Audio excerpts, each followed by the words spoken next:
Do you remember the first time you met Matt Damon? Oh, wow. The first time I met him, yeah. So I did a movie. I was 18 years old. It was the first movie the first job that I'd been able to do without my mom traveling with me, right? So I went by myself to West Texas, to Alpine, Texas, which is a small town now, but in 1994 was a much smaller town, apparently.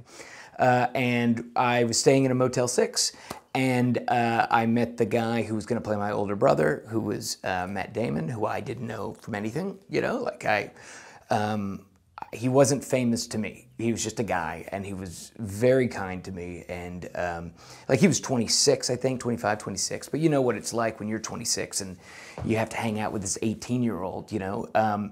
But he was very cool, and the movie was called The Good Old Boys, and it was directed by Tommy Lee Jones, and it starred Frances McDormand and Terry Kinney and Sam Shepard and Wilford Brimley and like all of these big, huge names. And Matt was kind enough to kind of let me tag along with him through his conversations with these people, because I was a neophyte at the very least. But I remember one of the things that really stands out to me is we were at dinner with Sam Shepard, and I knew Sam Shepard from The Right Stuff, or, you know, The Pelican Brief really is more accurate from what I knew him from at the time.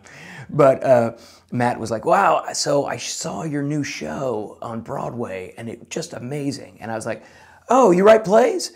And Matt was like, just shut up and you might learn something. Okay, these are amazing people that were around.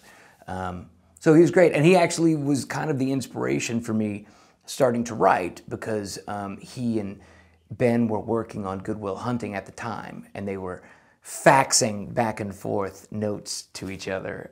That's how long ago it was. And I expressed interest, and Matt's like, well, you can read it if you want. I'm like, yeah, I would love that. And I read an early draft of the script, and I'm like, you're gonna write this for you to star in? And he's like, yeah. I'm like, that's $1 million idea, because that's what I want to do. I want to be a movie star and blah, blah, blah. So I got back to LA, and I kind of did the same thing. I wrote a movie with my roommate, and somehow that movie ended up getting financed and made. And I had to take a smaller part, but you know, to Joseph Gordon-Levitt, who played the lead. It was a movie called MANIC. But that only happened because I had worked with Matt, and I saw him writing and trying to expand his skill set and do other things other than just wait for the phone to ring, and I found that really inspiring. How many days were you on set? For that first one, for Good Old Boys? Well, it was just a great job. It was one of those things where it's like, I feel like Matt has talked later about how it was the lowest point of his young career, because he had been up for a lot of giant things, and Leo DiCaprio kept beating him out on, you know, it was like he was in this point where he was like at the lowest right before he was able to break through with, you know, mostly some of his own work, but also Rainmaker and stuff like that. But for me, it was a pinnacle, right? So it's so funny for me to be in this situation where all the actors except for Frances McDormand and Tommy Lee Jones were basically in a Motel 6. And they were all kind of like, you know, begrudgingly there for Tommy Lee Jones because, you know, he's great and people will do a lot of things to be in a Tommy Lee Jones movie. But for me, I was like, I felt like I won the lottery, you know? So I was there the whole time, which was very cool. It was, like I said, it was in West Texas, and it was all horses and cowboy stuff, so I got to go out 2 weeks early and ride horses and work on roping and like do all this stuff that is just kind of a dream scenario. It was like camp, you know? And then afterwards, I would get to hang out and listen to amazing stories, you know, from Sam Shepard or Matt Damon or Frances McDormand, who's amazing and was so kind to me that I kind of look back on it, I'm like, wow, so surreal. And what a great, you know, break into the business, really. Because I'd done a TV movie before then, but this was absolutely the biggest thing. And it meant when I left there and moved to Los Angeles that I would have an agent, that I would be in the union, that I would, you know, all of these things that I didn't even know to worry about were taken care of because of this great job. Yeah, but I was there probably 8 weeks, all told. Do you remember what scene he showed you from the did you touch the fax paper or no? This was Oh no, I read the whole thing. He gave me the whole thing, and it used to be a spy movie. And it's kind of crazy, but I always talk about it when I'm talking about screenwriting, about how things change, how the process is so organic, right? But the original version of Good Will Hunting that I read, at least, was kind of a spy movie about, and there's a scene in Good Will Hunting where Will is interviewing with the CIA, and they're like, why are you reluctant to sign with us? And he was like, why? Because what if I crack a code and this happens and this place gets bombed and blah, blah, blah, blah, blah. And that whole spiel, that was the plot of the movie, the original movie. And the story that Matt has told, I don't think he told me this, I think he said this on TV or something, but I was very interested about how that became the Good Will Hunting that we know. And he said that Rob Reiner read the script and was like, this is good, I like all of it, but what you should do is focus on the friendship. And they were like, well, we already sold this movie though. And he's like, yeah, nobody cares anymore though. They own it and they want to make it, so make it something that they're excited to make. I mean, that's not really my story, that's Matt's, but yeah, the version that I read was absolutely a spy movie, and then I saw the trailer and I'm like, well, this has gone through some changes. And that taught you about the business too, obviously, I'm sure. Or maybe you didn't realize it at the time, but there'll be so many iterations of something. Absolutely. And like things change on a dime. And like that is something that I keep learning. I keep relearning this fact of like, you know, you write a script with a certain person in mind, and then that person can't do it. So then you have another person who's also a very talented person, but very different than that person. Or okay, script is now different. The story is now different, right? There's no version where, you know, these 2 or 3 or 5 actors that you've thought about are going to do it the same, right? You have to acknowledge who they are as well as what the script says in order to, you know, make it happen. I mean, we did 6 Month Rule ages ago, you know, and it was originally, we were speaking to Rachel Lee Cook about the lead role, and she's around my age, you know, and it was like, that was kind of what the script was. And then that didn't work out, and we went and I had just done a TV show with Natalie Morales, who's amazing and great, and I was like, we'd be lucky to get her, and so we made this offer, and we got her, and then I realized throughout the next couple of days, because, you know, you get really frantic about casting, right? It's like, we have to do it, you know, we don't want to do too much research. Anyways, I find out that she's much younger than me. You know, she's at least 10 years younger than me. And I was like, oh, well, that kind of changes so many things in the movie. And so we had to acknowledge it. We can't just pretend that that's not a thing, right? And so suddenly, you know, Natalie becomes this role of Sophie, and then we have to figure out what the movie is now, right? We can't just keep going on the same path that we were on, you know? Does that make sense? It does, yeah. Yep. Mm-hmm. But it's always changing. It's always has to stay organic and alive, because the moment that you start saying, no, this is what I decided to do in my bedroom when I was writing it, you know, or when I was meeting with the DP, this is what we decided, that's when the movie stops being alive and starts being a little stale, I think.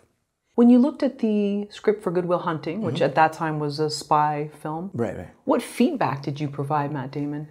Oh, I wasn't anywhere near a point where I could do something like that. I think about my youth and coming up, and, you know, I deal with a lot of young actors now. I do some teaching at a university, and so I interact with 18, 19, 20-year-olds all the time. And I'm constantly like, I can't believe I was working, you know, on my own without any parental, you know, guidance or whatever at that age. I was so dumb. I was so dumb. And it's like, you just don't know what you don't know, right? And I certainly wouldn't have ever thought to give a note or anything. I mean, he asked for them, and I'm like, I don't know, like, this is great. Like, this is the first movie script I've ever read that was written by somebody I know. If you think about it that way, I grew up doing theater. I would audition for TV and movies all the time, but like, the writer was something that I never thought I could be, because it was so special. And, you know, you had to be a genius to do something like that. So when I read that first script, it was the first thing that made it attainable, and something that wasn't the Wizard of Oz kind of stuff. Pay no attention to the man behind the curtain. It was the first chance where I saw him like, Matt's a regular guy. You know, he's a smart guy. He's an articulate guy. But I also don't feel like he's some genius that, you know, dropped out from heaven and, you know, he's just a guy. And that made it kind of attainable for me of like wanting to write more and chasing that dream. But yeah, I didn't offer him any notes. I was just like, awesome, this is great, really good. Can I audition for it? You know. How long after that did you see him have success with the film?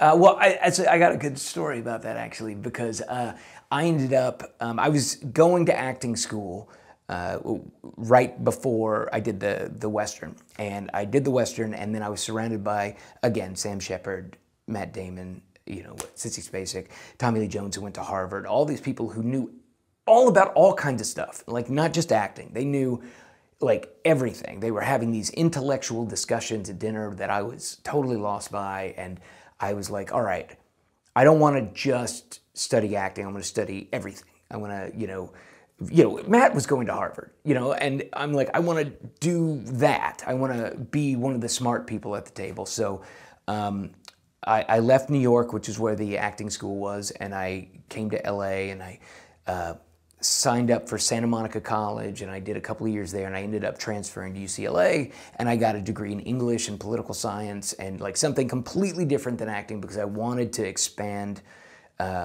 my life. You know, I wanted to know about more stuff than just Stanislavski and Meisner and, you know, all of that jazz, which is very important and I love, but I just wanted to have a deeper well to pull from. But I'm at UCLA. I'm, you know, there in Westwood Village, and me and my roommate had gone up there to run some errands and play some video games. So I had a bag of Tide that I had just purchased, and we saw that the premiere of Good Will Hunting was happening, and they were, you know, about to let out. And I turned to my buddy Mike, and I'm like, I know that guy. I know Matt. Like, we're friends. You know, we did this movie together like 2 or 3 years ago. And he's like, whoa, we should hang out. And so the movie let out, and we're like behind the security guys and looking around, and Robin Williams walks by, and I'm like, wow, that's so cool. And then I kind of took one too many steps towards the door, and the security guy kind of pushed me back, and I'm like, ugh, I hate that. I'm like, I'm embarrassed now, let's just leave. And my buddy's like, no, we should stay. So we stayed a few more minutes, and then Matt came out, and I was behind probably 7 people, you know, stacked pretty deep. And I did one of these things, and he caught my eye, and he was on top of the world, and he was like, hey, little brother. And he pulled me in, and he's like, you know, gave me a hug. He's like, are you going to this party? I'm like, no, man, I literally was just, he's like, you're going to this party. So he drags me into the limousine with himself and his mom and Minnie Driver, and they're just all like, you know, talking about how great the movie is. They had not seen the movie yet, and they were, you know, very excited about it. And I'm sitting there, I've got a bag of Tide under my feet, so the whole limousine smells like, you know, Tide detergent. And I've got like ripped jeans on, and I'm like, don't know what to say. I'm just like, the trailer looks really good, man. Yeah, I bet it's good. I bet it's good.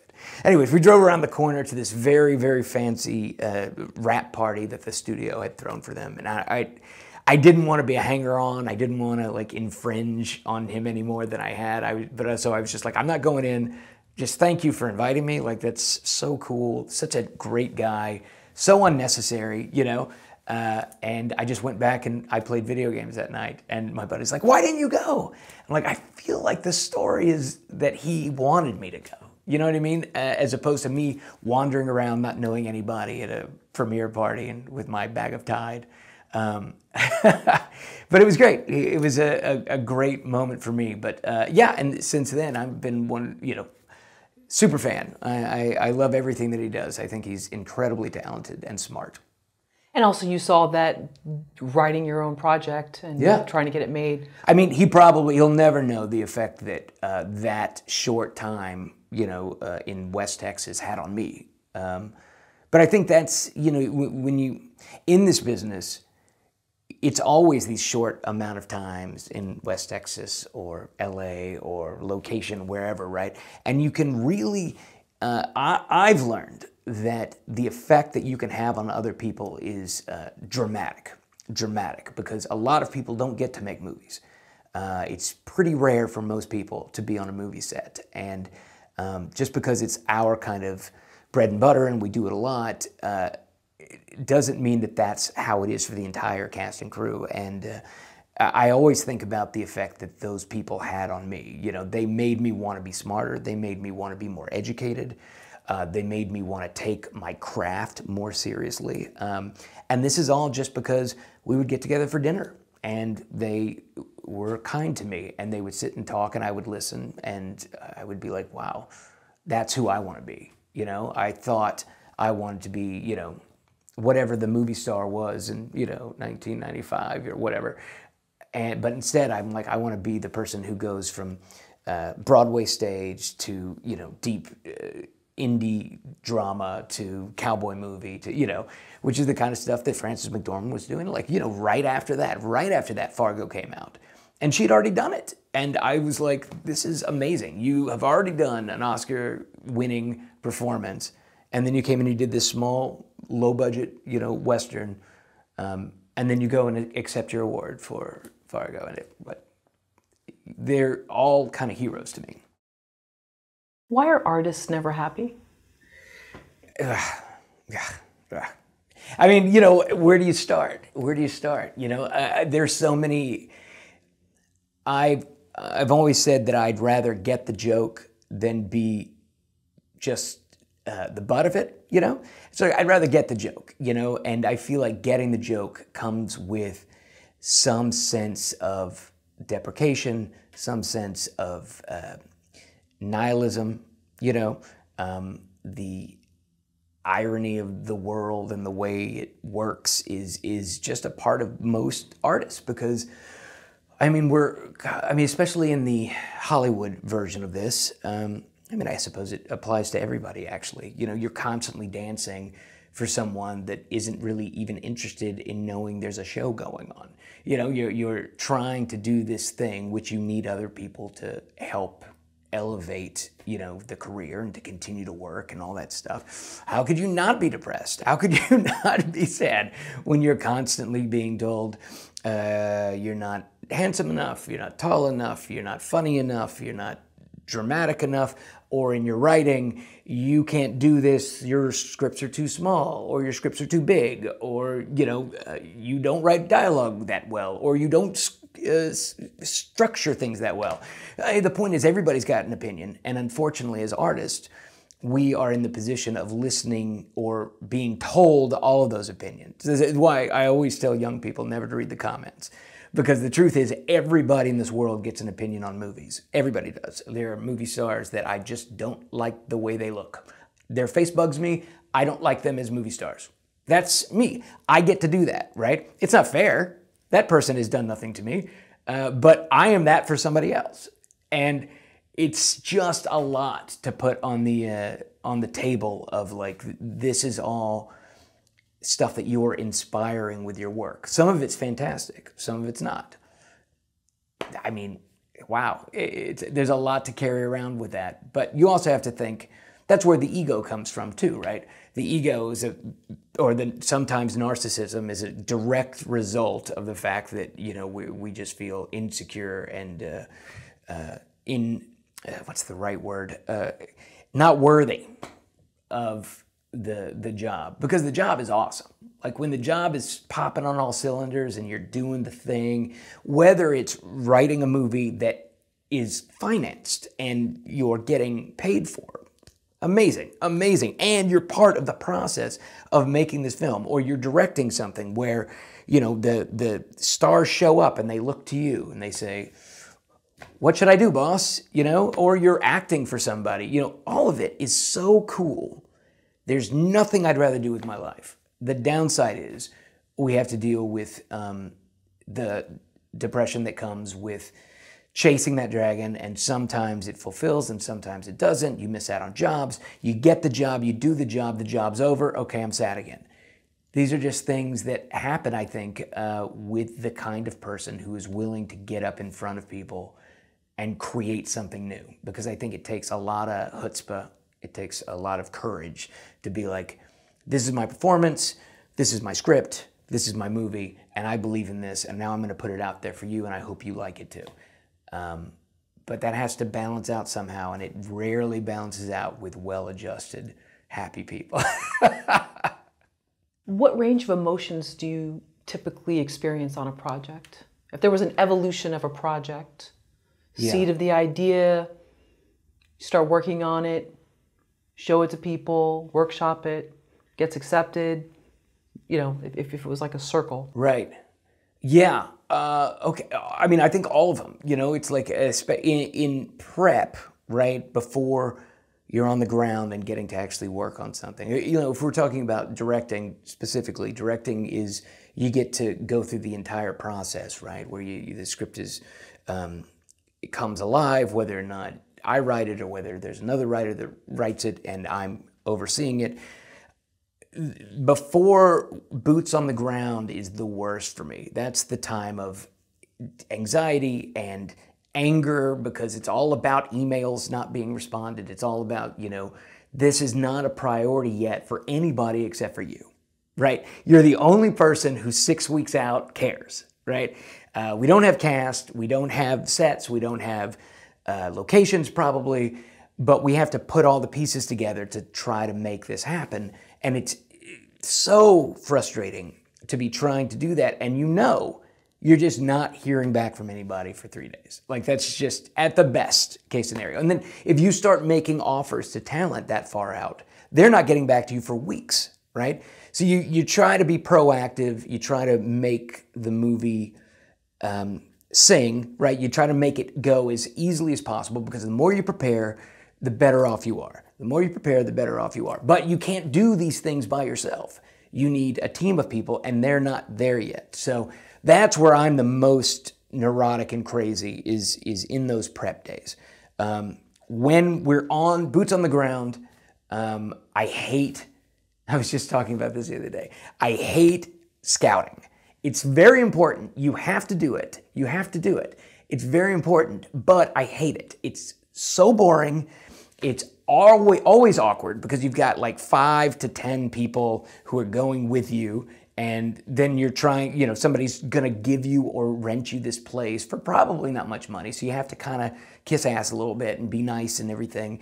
And then if you decide you don't like it, you have to kind of be, you know, curt and, you know, oh, we'll talk later. It's like, and then you go outside and everybody hates everything. And so I don't like it. I don't like the process. And it usually takes a full freaking like 15 hours, you know, of like going all over creation. Nothing's close to each other. Anyways, I'm just bitching now. Because the fact is that it's the greatest job in the world. So once cast is there, once we're making the movie, I'm my best self. I've always felt that, that I enjoy it more than seems rational. But that doesn't mean that I don't have bad days or I don't get frustrated or I don't, you know, get concerned. You know, we just had, I just filmed this movie called MISS VALENTINE that will be coming out next year. And we had this scene where I had the actress running up and down these steps, you know, outside of a big theater. And it's thematic for the movie. It's important for the movie.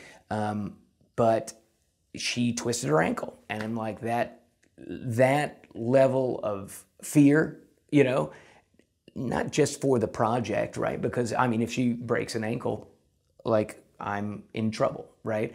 But for her, who has put her trust in me to, you know, run up and down these steps a million times because I tell her I need it, right? So that level of paternal concern and, you know, fear for them of like, you know,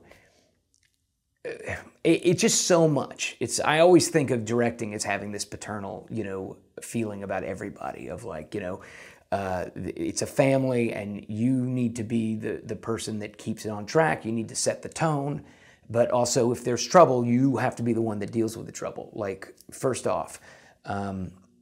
But the truth is it's the greatest job. So I like it. You know, even though it's ups and downs and ups and downs, the worst part is truly when it's all over.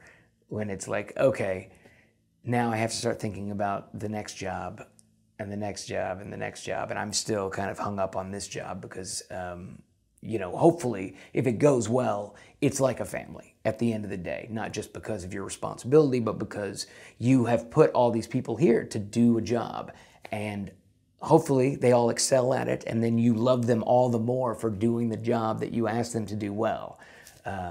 It's great. I really do like it, but it's all the emotions, all of them. Usually the one that I don't feel is, I never feel sorry for myself, because even when I get frustrated or angry, I'm like, I'm still directing a movie, which is better than what I would be doing today anyways. You know what I mean? Do you give yourself permission to feel sad for maybe like a week after everything ends? Yeah, sure. I do. I feel like people worry about me in that aspect, but I'm like, I take care of me. Like, if I want to go out to eat because I'm depressed, I go out to eat. You know, if I want to stay at home, I do that. I feel like I enjoy life. I feel like life is, it's for the living. We're only here for a short time. I like to sup the marrow as it goes. So if I want to be sad today, then that's what I'm going to do, you know?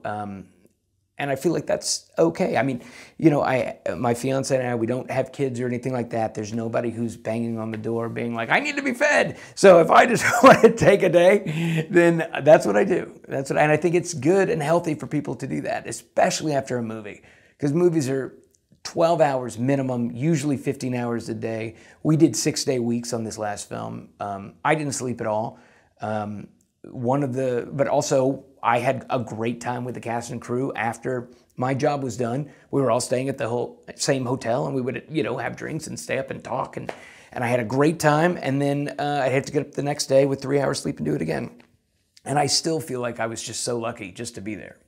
So you were almost repeating what you saw at that Motel 6, in that you were seeing these interesting conversations. Absolutely. And it was like it came to life for you 20 years later. I hope so. I mean, I hope so. I like to think that I try to be those people, the people that were there for me when I was a kid. You know, I try to be for my cast and crew. I feel like that's kind of the deal of being a director, and it's not just the movie. The movie is the most important thing, and that makes life a lot easier when you think about it like that. Like, the movie's the most important thing, but it's not the only thing, right? This experience, these 6 weeks that we're spending together, are going to be the memories that I carry around. You know, this is our special time of being financed to sit here and do art.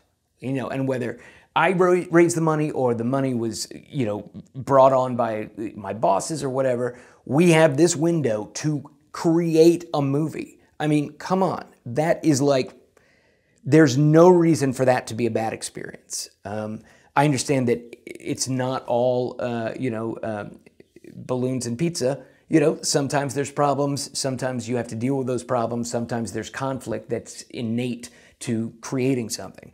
But the movie shouldn't be a nightmare, you know? And, you know, that movie that I made, MANIC, was...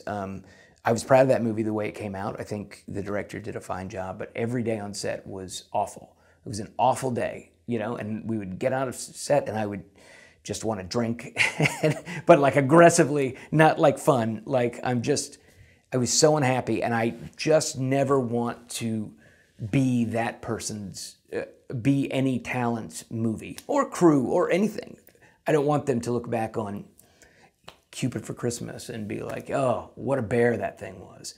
You know, it's like, no, we had a good time. We laughed, and, you know, we worked long hours, and we did things that were challenging, but at the end of the day, we're proud of what we made. We're proud of the bond that we built and the time that we spent. Do you work 7 days a week? Yeah, I think I usually do. I mean, you know, when you think about it, though, it's like, I've worked.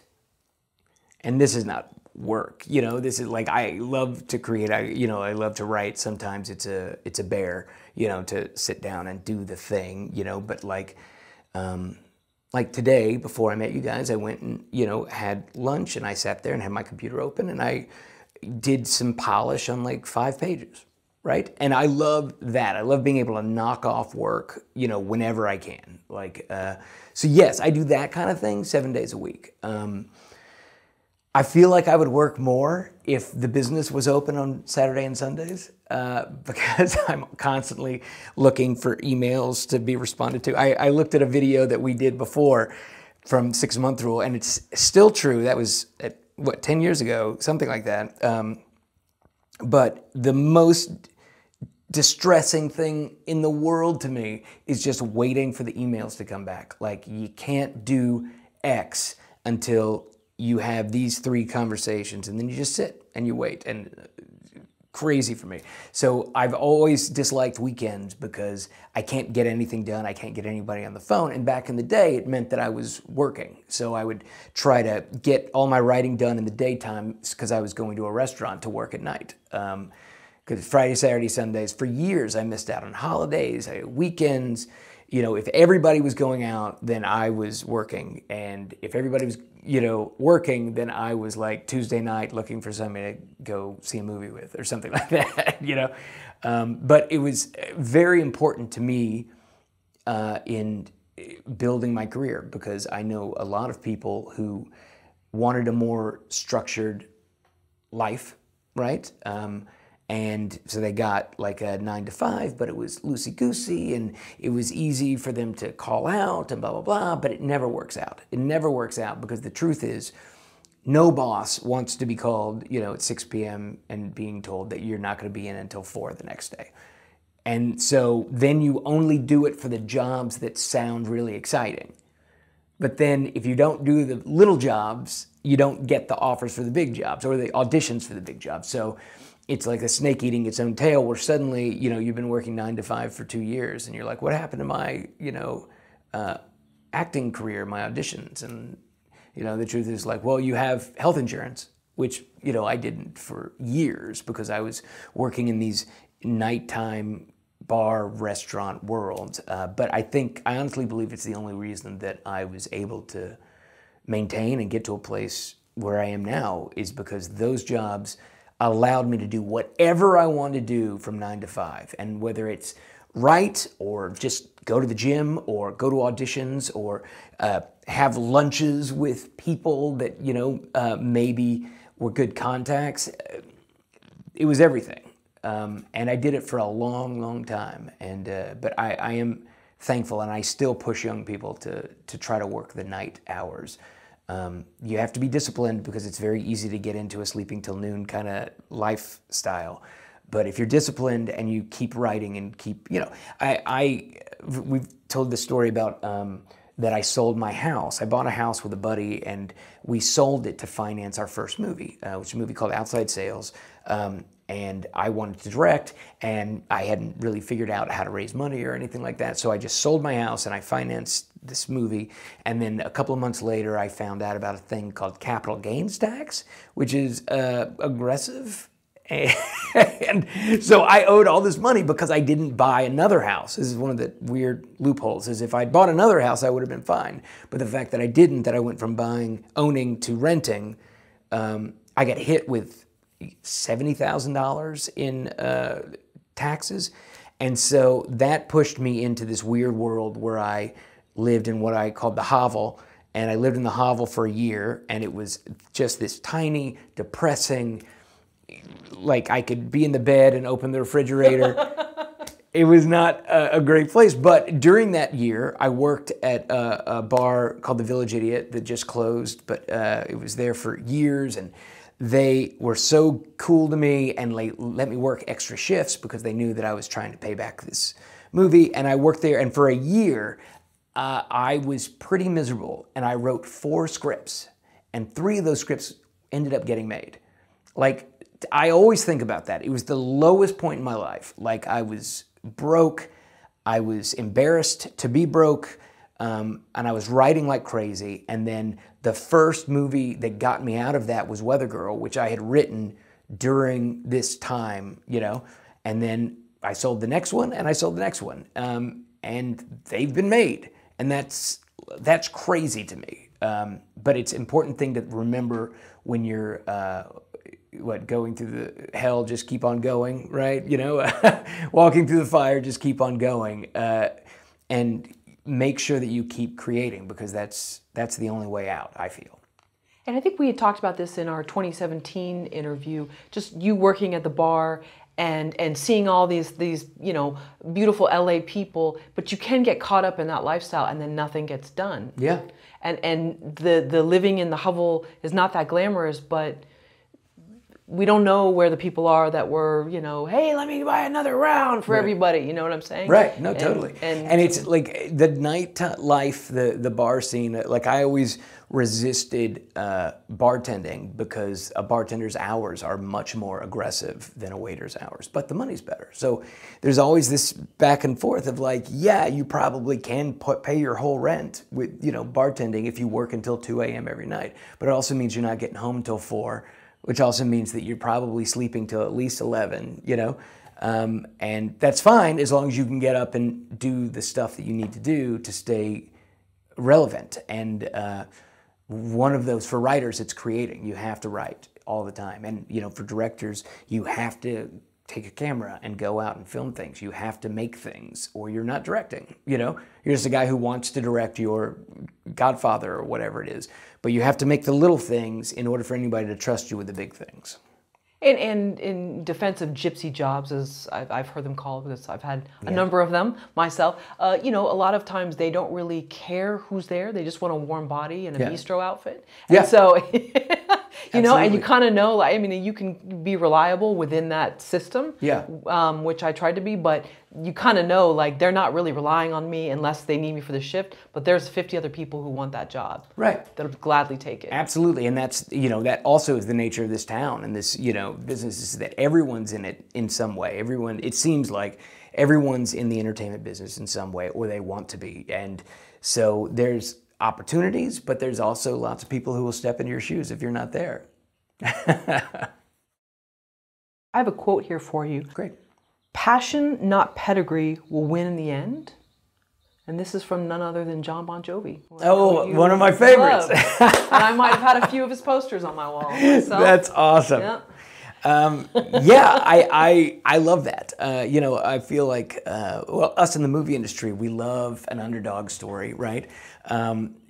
But I feel like it's certainly where I come from. Like, you know, I'm not one of these people that has like a real chip on their shoulder about the Nepo babies or anything like that. You know, I feel like everybody's got a path into this business, and it is what it is. But that is the exact reason I love Bon Jovi, is because the idea that a poor kid from Bossier City, Louisiana can, you know, move out to LA and get to do what I get to do is definitely an underdog story to me. And I love the idea of, you know, passion and discipline and doing all the things that you need to do to be good at this job, and to get this job will get you there.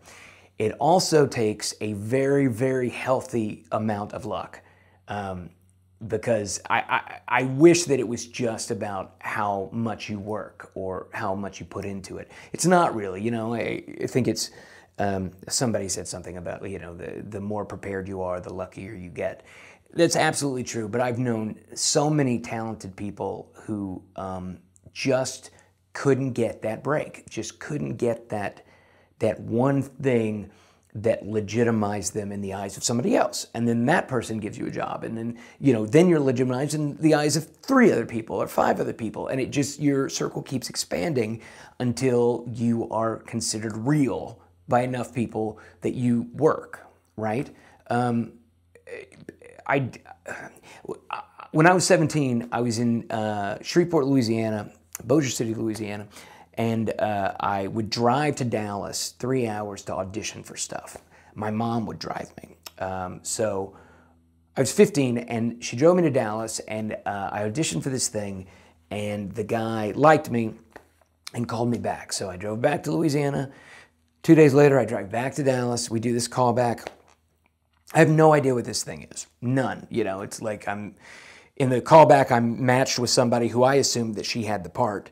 And so we're supposed to be drowning or something, and we're screaming and yelling. And anyways, and we go back, you know, we're back in the hotel or whatever, and my agent calls and says, we can't send that to NBC. Like, we need you to do it again.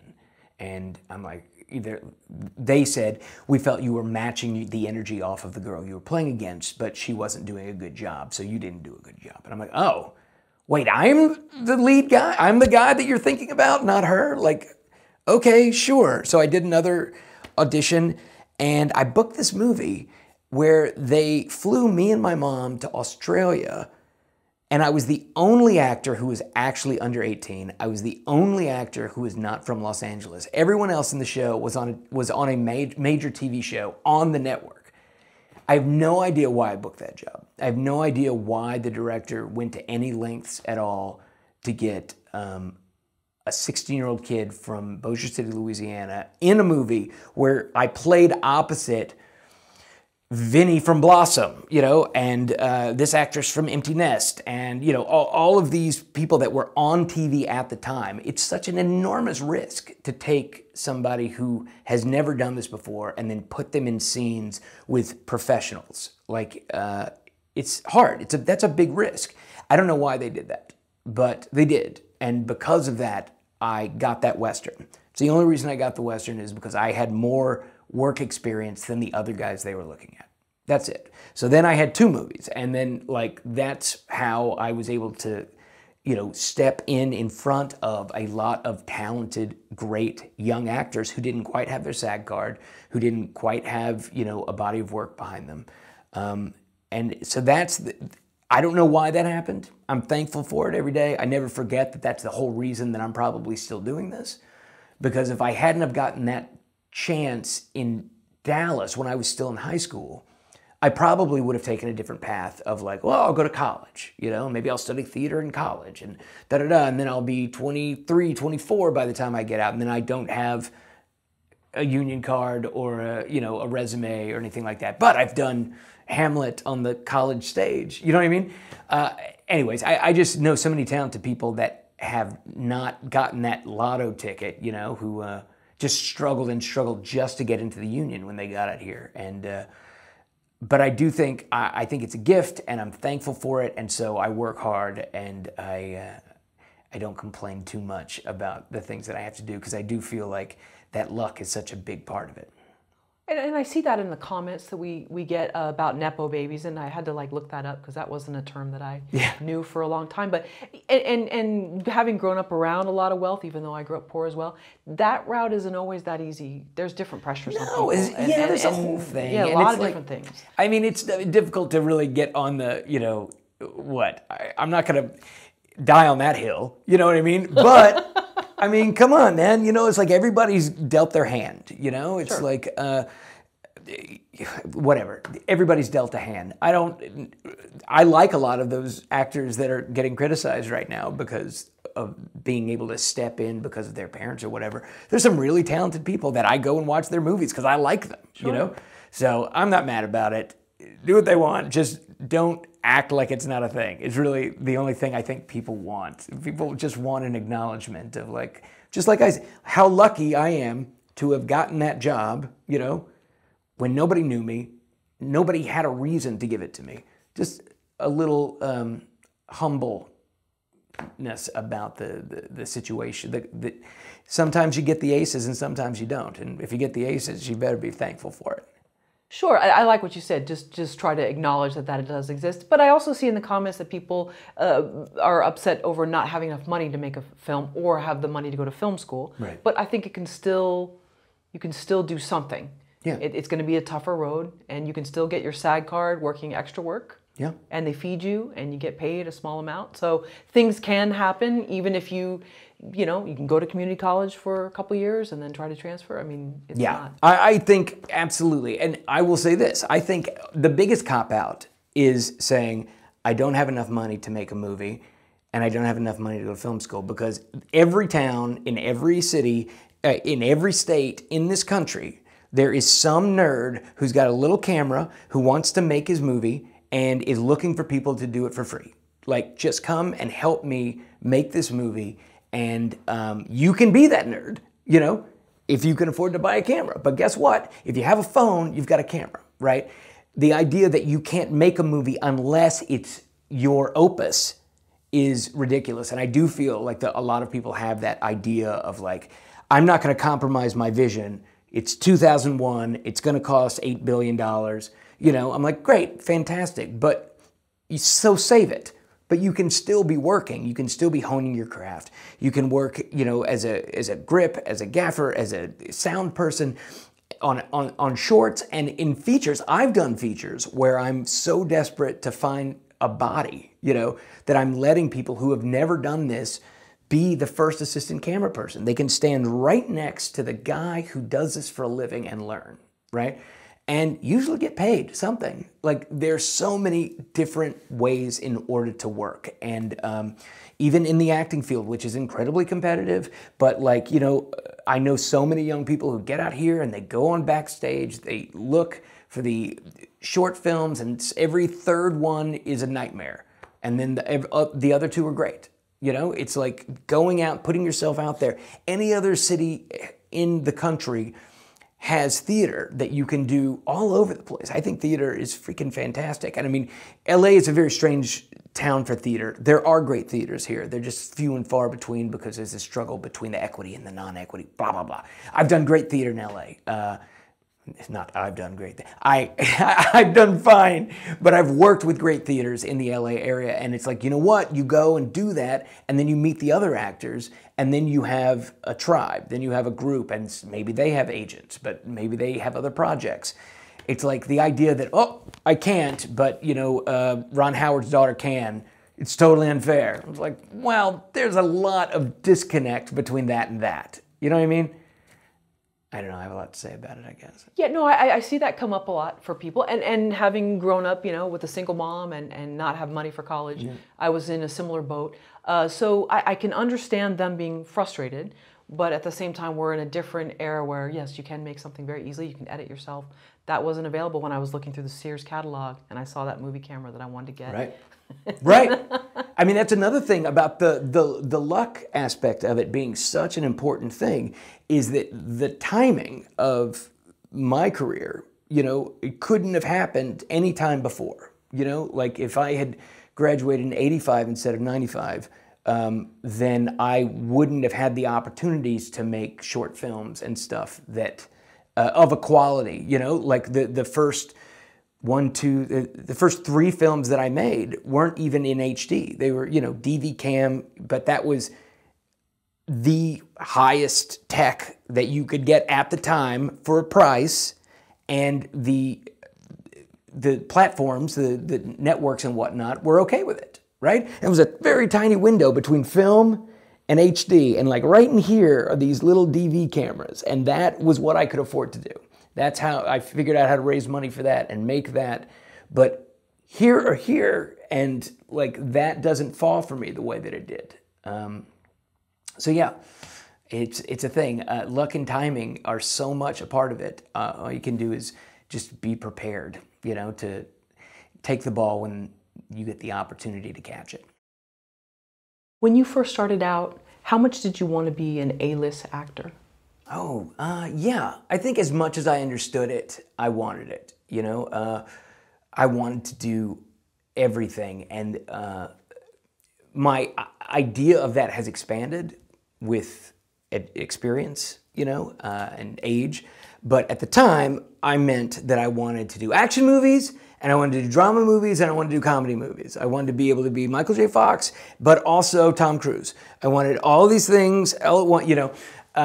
And now I realize that it's so much more than that. Like there's so many aspects to this world and this career.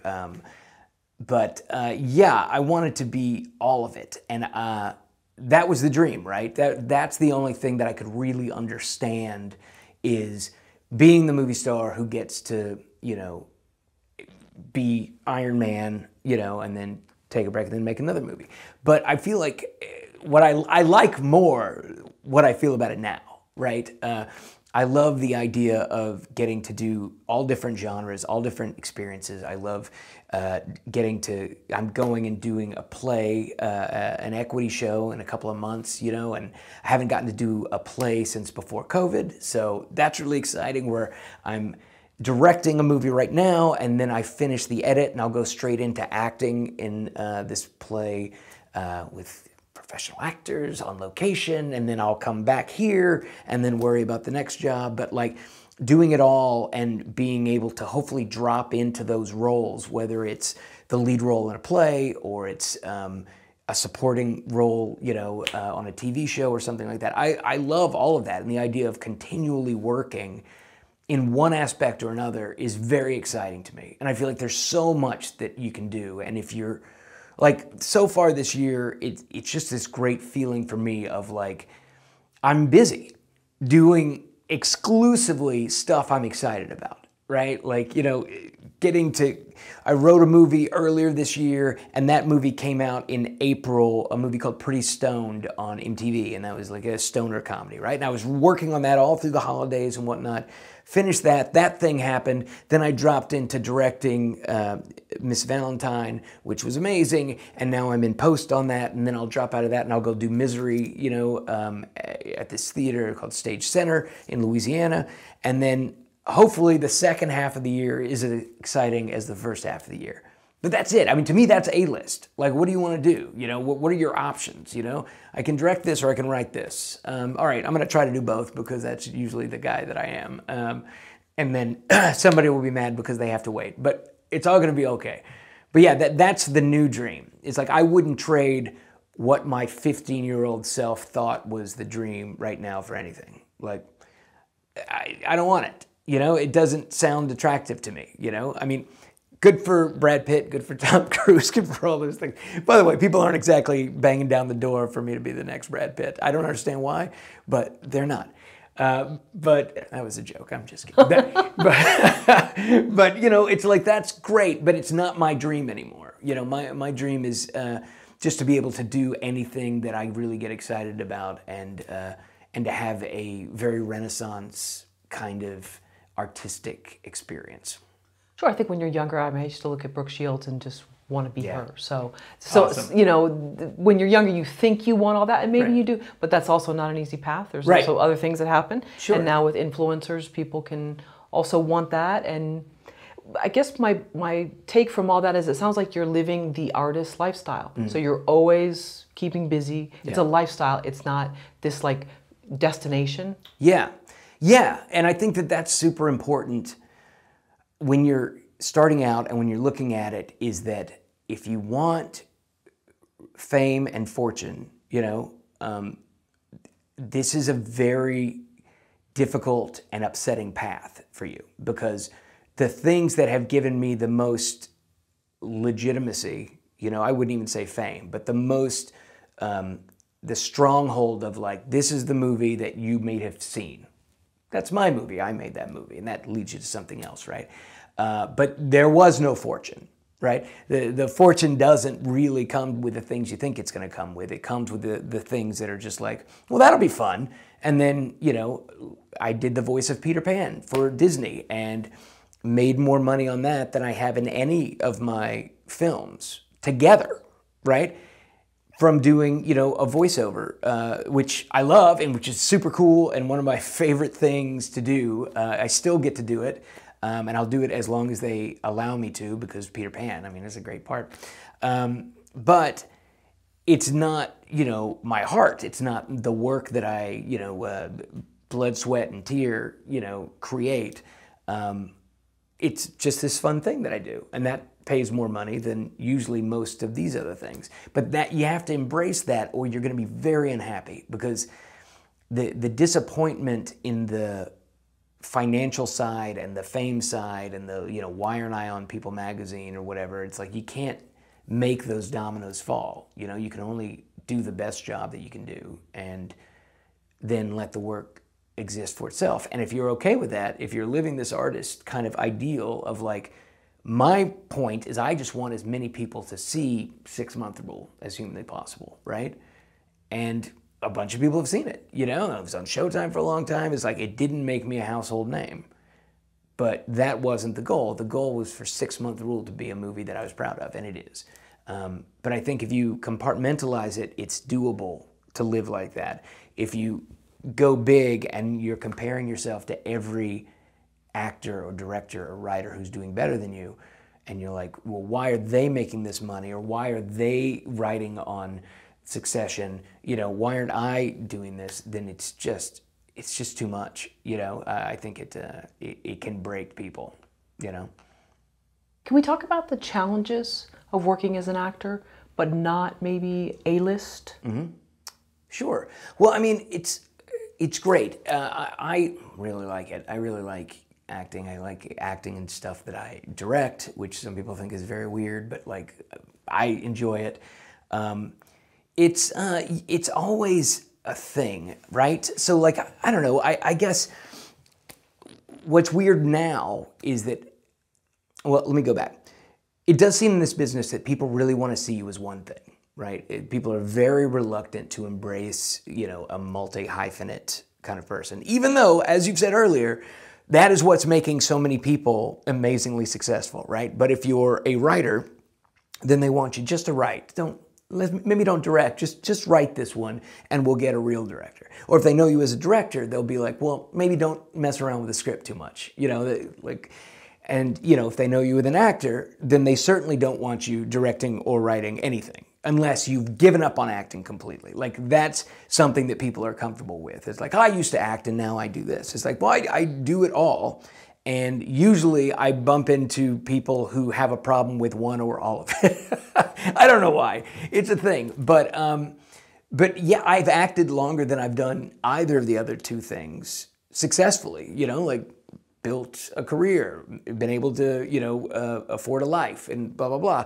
But if they know you as the other thing, they're very reluctant to have you do this thing. And that's the most frustrating things to me is that, you know, you have a resume, you have a reel, you have an IMDb number, you have all of these things, you know, but also it comes with the caveat of, but, you know, he's a director or he's a writer. Then it's like, okay, well, we're going to get a real actor to do this part. And I'm just like, you're killing me right now. That's frustrating to me. I don't like losing out on parts to people who are less famous than I am.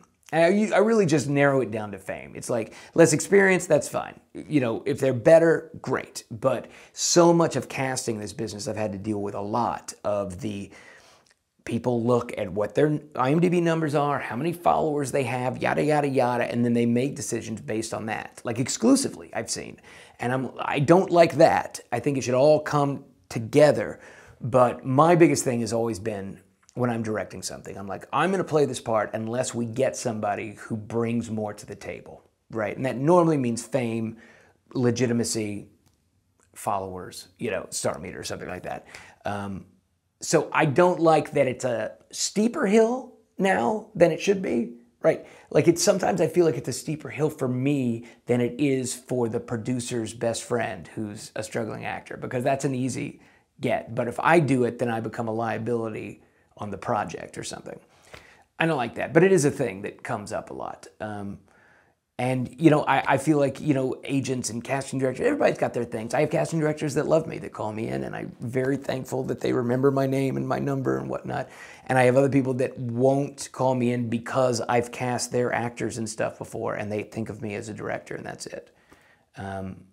So I don't know. I don't like doors being closed in my face because I try to do all these different roles. I mean, I don't mind if you don't like what I do. I mean, of course I mind, but I understand. But like this whole idea of like I can't be as good at this as I am at this is stupid, and it annoys me. And IMDb star meters and social media can be manipulated too. Oh, sure. I mean, it's all scam. It's all a scam. We've just decided that that's the bullshit that we're going to embrace, right? Everybody knows that the IMDb star meter is some algorithm that makes no sense and nobody knows how it comes about. But yes, but we also know that that's exactly what the casting director and the producer and the executive producer and the director look at. That's the number. We've just decided to pretend that we don't know that it's complete malarkey and, you know, just based on some silly algorithm, you know? Or a project you just did, and so everyone's searching it, Yeah. and then all of a sudden you're up to at the top. So, Absolutely. You know, there wasn't too long ago where we were looking at an actor and their star meter was really high, and we were excited about it. And we found out later it was because of something like he'd gotten pulled over for a DUI or something like that, and he was in the news. Oh no! And it was like, oh, well, that's useless. What? It's all based on nothing, but I mean, most of it's based on nothing. You know what I mean? Most of it's just like, what does Matthew McConaughey say in that Wolf of Wall Street? It's fugazi, it's fairy dust. You know, none of it means anything. But we've all kind of decided that with nothing else to guide us, we're going to look at IMDb and look at those numbers. I don't know why. What has this industry taught you about fame?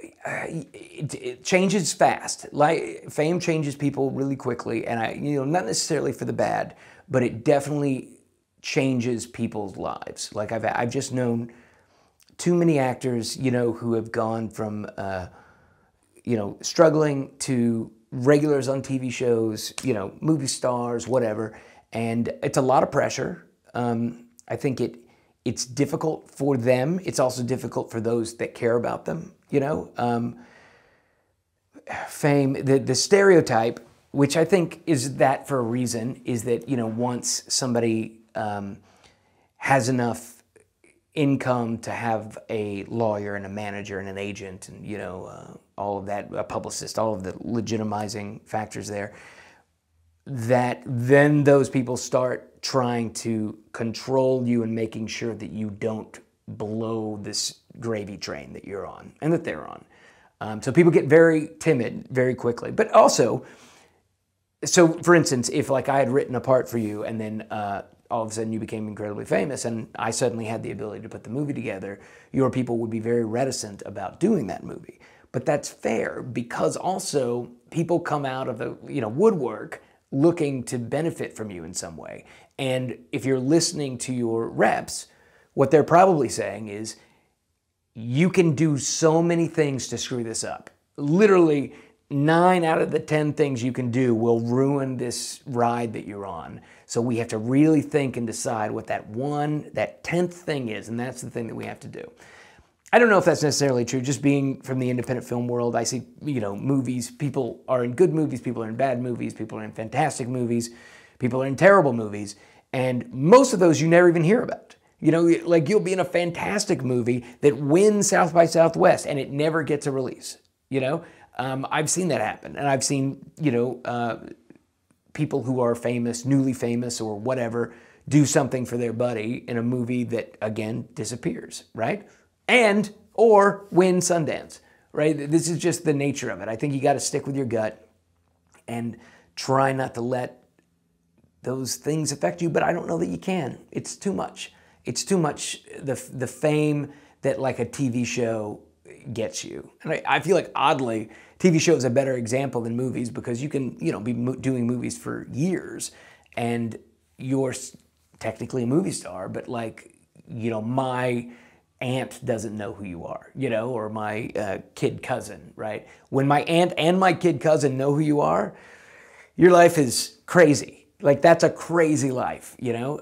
And I think TV is still the #1 access point for those people. I don't know if it will be for long. I feel like, you know, the streaming world is changing things so quickly, but still right now, whatever the #1 show on CBS is, those people are known worldwide, you know, Blue Bloods or something like that. You know, it's like I've never seen an episode, but people know. People know all over the world, and how could it not change people? It's challenging, but it's also just fairy dust. You know, it's not really real. But unfortunately, or fortunately, that is kind of the tender in this business. Is that independent film, I try to get the most famous face, most successful, recognizable, talented person I can get for the least amount of money so that I can put them on a poster and I can legitimize this movie before you even see it. That's the idea in independent film, is that you try to build a poster that somebody will buy, right? Even if the movie's terrible, and then you go and try to make an amazing, great movie, right? But my life is about, I have to sell these movies. These movies have to sell, or I am no longer, worthy of my position, right? If I make the greatest movie that nobody wants to see, that's useless. I have to make something that is exciting to buyers, is exciting to audiences, and then I get to make it again, right? But also, there's the idea of making the best thing you possibly can. The good thing is, oftentimes, these faces, these names that we want to use are incredibly talented people. Like we did a Valentine's movie a couple years ago with Richard Kind. Richard Kind is an amazing actor, right? He's also the name that they agreed on, the producers agreed on, that I was like, yes, him, right? Because you go through the dance and you can imagine there are names and people that I'm like, no. This. If I can find somebody that's uber talented and also satisfies that idea for them of a face or a name that brings import to the project, then that's the gold standard. What is the perfect amount of time to write a screenplay? I feel like it's a moving finish line, unfortunately. Like I wrote Weather Girl in like 4 weeks. 6-month rule took me like 3 years, because I kept going and scrapping things and going back. But I'm very happy with how that script turned out. So it's like that was probably the perfect amount of time to do it. I think any less than 6 weeks is a bad idea. I've written scripts faster because that was the job.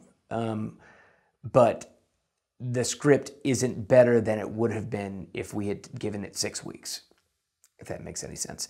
But yeah, it's a constantly moving target, and I feel like it's about, what is the script? Is this a collaborative piece of work? Is this something that I'm writing for a studio, or is this something I'm writing for me specifically, or are there producers involved?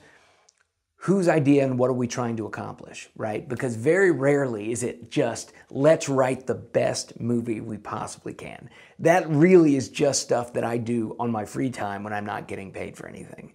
Because when I'm getting paid for something, it's like, here's the idea, it's due here, don't change any of the locations because they've already built sets, don't change any of the casting because we've already cast it. That is the gist. There are these restrictions, and I often say that screenwriting is more about putting a round peg in a square hole than it is coming up with a great American movie. It's about dancing around people's expectations and personalities and necessities while trying to keep it feeling like a movie, right? And it's one of those funny things about doing, whether you're directing or whether you're writing, is that the goal is to make this into something that feels like, if you're sitting in the theater, this feels like a movie. You know what I mean? Which is a very funny target to put on it, right? Of like, instead of just make the best thing you can, it's like, yeah, but it has to follow these rules and it has to look a certain way and it has to feel like this so that the audience can enjoy whatever artistry I'm trying to convey. But it has to fit in this box, right? The inciting incident has to happen on page 15 or they're going to say it's boring. They're not going to know why it's boring, but they're going to be like, this is really dragging. So again, it really depends. And sometimes the more time is not better. Sometimes it's better just to kind of, let's just knock this out and not go back to the Maharaja every single time we send in a draft. Because that's my least favorite of like, here's a new draft, and then everybody will have a meeting without me and they'll come back and it's like, great, love it, except for let's change these broad, overarching themes and whatnot. And I'm like, no, what I'd like from you is, page 8, I don't think she'd say this. Page 40, this seems like too talky. Specific, let's take this blueprint that we have, which is all the script is, right? It's just a blueprint for what you're gonna do on the day. And let's hone this so we're even closer, even though it's probably not very close to what's gonna happen on the day, Because things change all the time. Interesting. So the more time you have actually isn't any easier than, let's say, if you, hey, let's do this in 48 hours. Right. Yeah.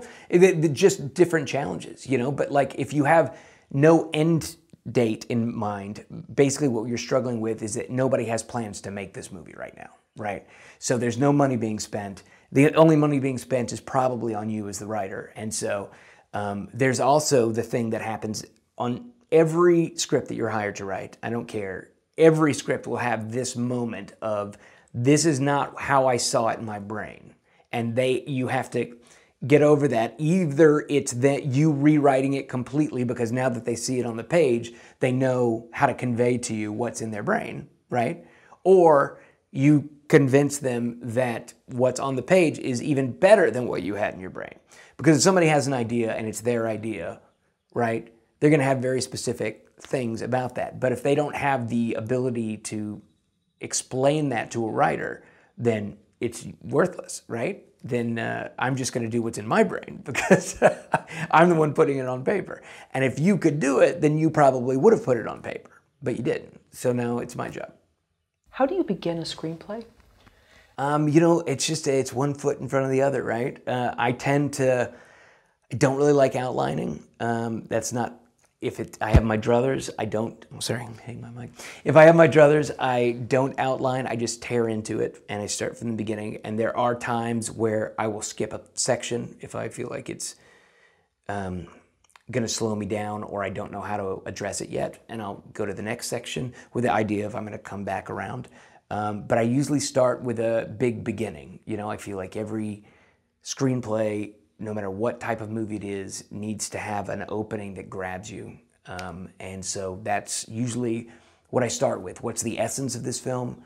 What would the opening sequence that would satisfy a super fan of whatever this movie is, right? If it's a drama, if it's an action movie, you know, I got the writing job for the American Pie Girls Rules by doing a big comedic set piece, you know, where you kind of take all the different aspects, you know, it's a teen rom-com sex comedy with physical comedy, and, you know, we're just going to do a big set piece, and that's what got me the job, you know, was I just wrote like a 10-page opener, and that's where I start, just the beginning, try to open with a bang. I always think of James Bond movies. They always open with an action sequence in the middle, usually in the middle of what's happening, so that the people in the movie theater are kind of catching up, you know, in the opening 3 or 4 minutes of like, who's the bad guy? What's going on? Blah, blah, blah. And I just try to do that for every type of movie. Yeah, that's where I start, right at the beginning. How important are ideas? Yeah, I mean, they're super important. You know, it's like ideas, I think all across the spectrum, they're important, right? Obviously in screenwriting, ideas, big ideas, different ways to go about things, different ways to achieve what other movies have done, but through a different path, right? But as a director, I've really embraced the actors' ideas of what they come in thinking about. Like, I never get tired of an actor coming to me and being like, studied the script, had an idea, or had a question that led to an idea. And, you know, most of the time it's like, oh, what does this person do for a living? And I'm like, I don't know, what do you think they do for a living? You know, it's like, we don't ever talk about their work in this movie. So, but I love that. I love people coming in with their own creative juices flowing, and, you know, maybe it works or maybe it doesn't, but it's so important to the process that the DP has his own creative ideas on how to do this, that the composer does, that the actors do certainly, and the screenwriter and the director, and we can all have these big, basically writer's room sessions about everything from the whole movie to the score to this character to how this character deals with grief. You know, all of that stuff is very important, and it only works if everybody brings in their own ideas, if everybody does their homework and has the courage, but also is allowed to be creative and have these conversations.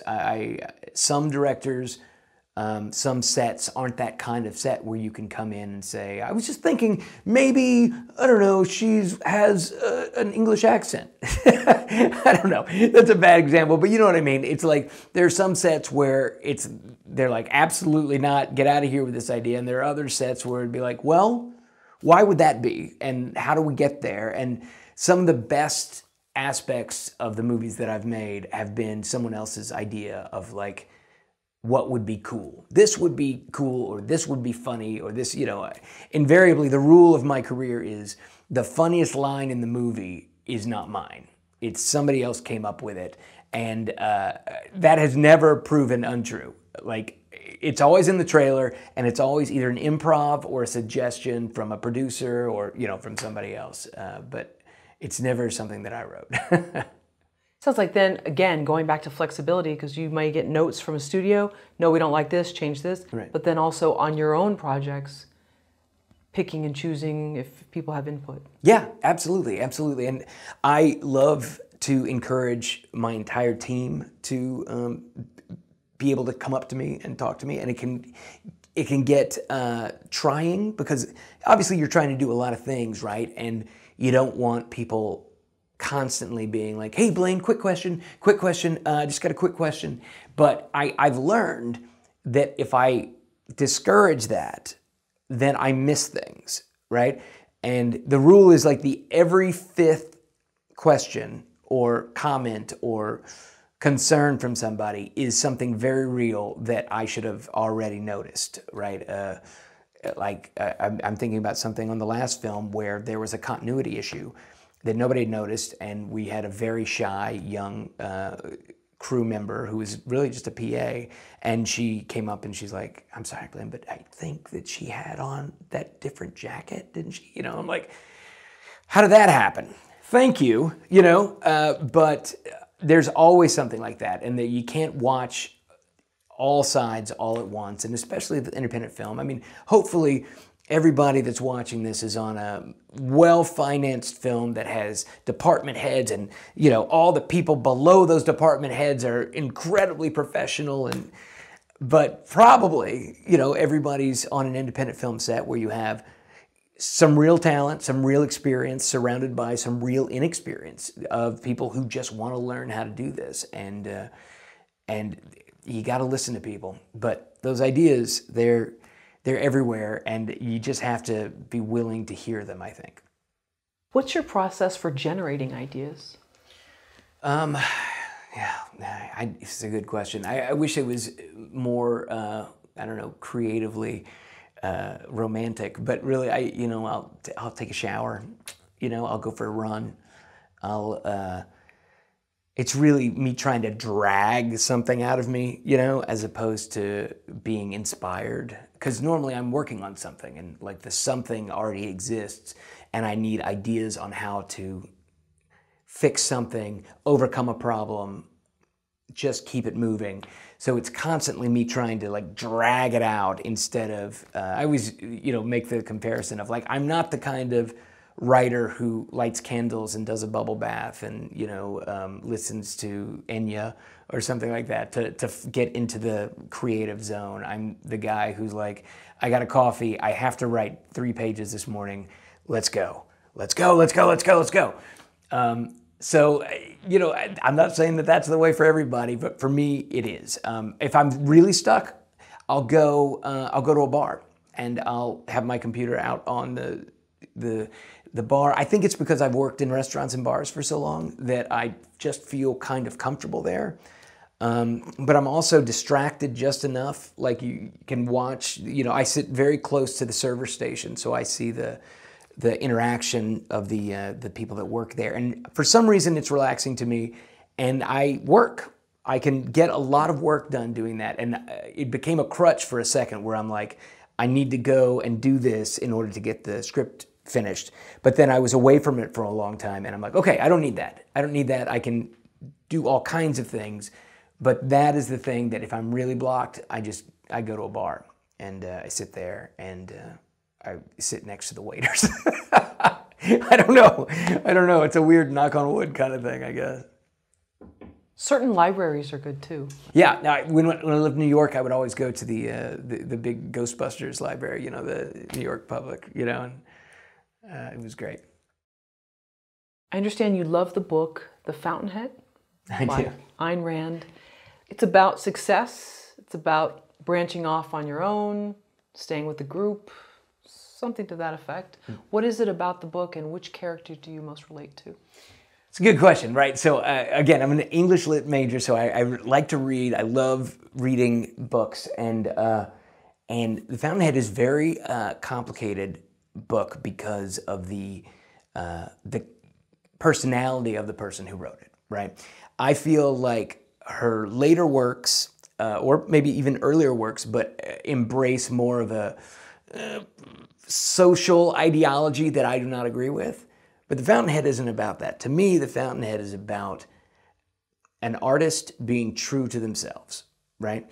And a person's ability to be the best version of themselves, whether it's in art or, you know, just being a human or whatever. But I guess Rourke is the guy. I'm not like, it's Howard Rourke, right? I'm not making that up. Rourke is the architect who is unflinching in his belief that we should do things the most direct, simple way and get rid of all this ornate, you know, silly design stuff if it doesn't further the legitimacy of the building or the, you know, whatever it is.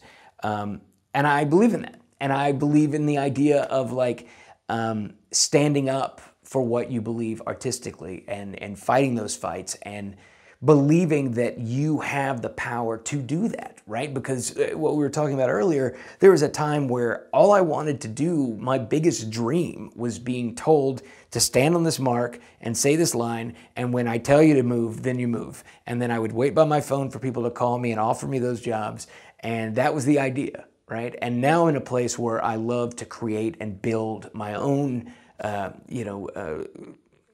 artistic structures. And that book is one of the things that gave me permission to do so, right? To get out there and to try and to be one of the people that's making a difference and doing it right. Yes, there's lots of weird fascist stuff involved with it, but it has nothing to do with me.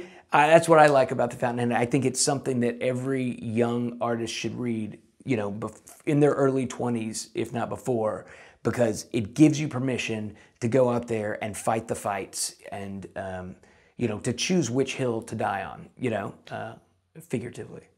And Howard faces criticism. Yes, he does, of course.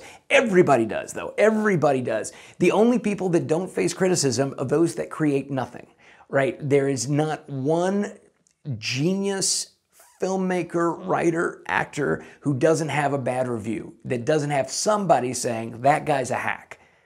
You have to elevate yourself over that, in that the only person you're trying to impress or do work for is yourself. And you have to be a hard judge of yourself, right? You don't get to be like, I made it for me and I'm awesome.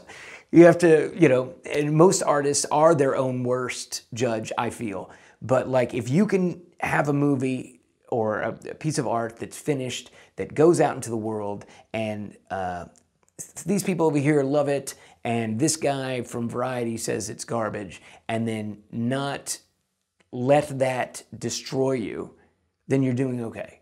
It's like, because he's just a guy from Variety. I've directed more movies than he has. You know what I mean? And I think that that's an important thing for all artists to have, is that thing in the middle that's just like, I've done the best with what I had to work with that I possibly could. I'm very proud of it. You have to be tough on yourself. You have to challenge yourself. You have to listen to other people. You know, in the creative process of, like, you know, if you're married to something that you shouldn't be in the movie, somebody will tell you. Somebody will say, this opening is not working. And if you just say, no, no, no, no, no, you have to say, well, let's try it without it and see if I still like it. But I'm warning you, I'm going to put it back if we don't convince me of something. And then you make it better. But the idea with directing, I always say this, is I've taken it apart and put it back together in so many different ways that I know this is the best version of this movie. And that's how you sleep at night, right? It's like, I don't care if anybody likes it because I like it and I'm a harsh judge. And that is very much kind of the thesis of Fountainhead. Sure, and it was written, of course, many, many years ago before social media. Right. So it had Howard, had people on Twitter or wherever chiming in on what they thought of him or his work or his career. Do you see that in some of your students? I mean, it's a different landscape than graduating in '96 or whenever. Yeah. Being 18 on the movie set. It was all that. Those voices weren't. They might have been thinking it, but they didn't have access to. Yeah. I mean, it's not easy. I don't think. I don't know that it's ever been easy though. I feel like I have a lot of empathy for young people coming out of high school or college, right now, because there's just so much. There's just so much. I feel like everybody's dealing with a lot right now, but like when I see young people, especially young artists, who are, stereotypically more sensitive, more passionate, more critical, it's just tough all around. And I just feel like we could all benefit with a little more empathy. Because I feel like the social media, as we all know, I'm not reinventing the wheel by saying this, but like being able to criticize or be cruel to somebody, from behind a computer screen is the easiest thing in the world, You can say lots of things that you wouldn't say face to face. And I feel like, these kids get a lot of it. And it's not right. It's not right. But also, everybody's a mess right now. I feel like we're still all just trying to pull it back together after, some very devastating years.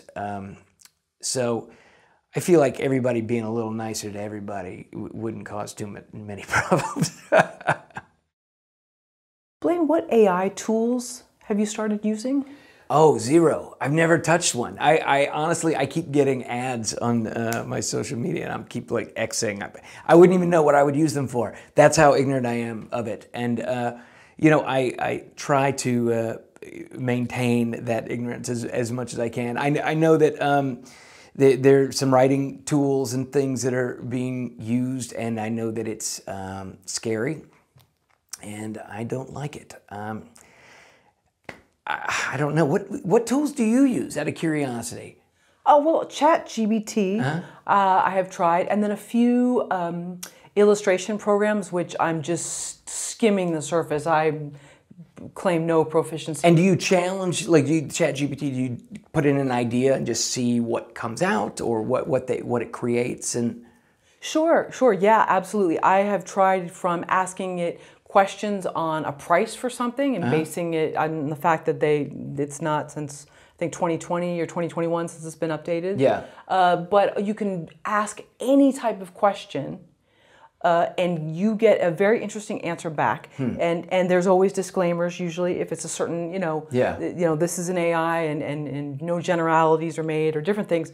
But you can put in an idea. I did try a few story ideas and said, please write this story. Here are going to be some of the parameters to the story. Here's the character. I was surprised at what was spit back, and I mean, it was instantaneous. Yeah. So that part is scary.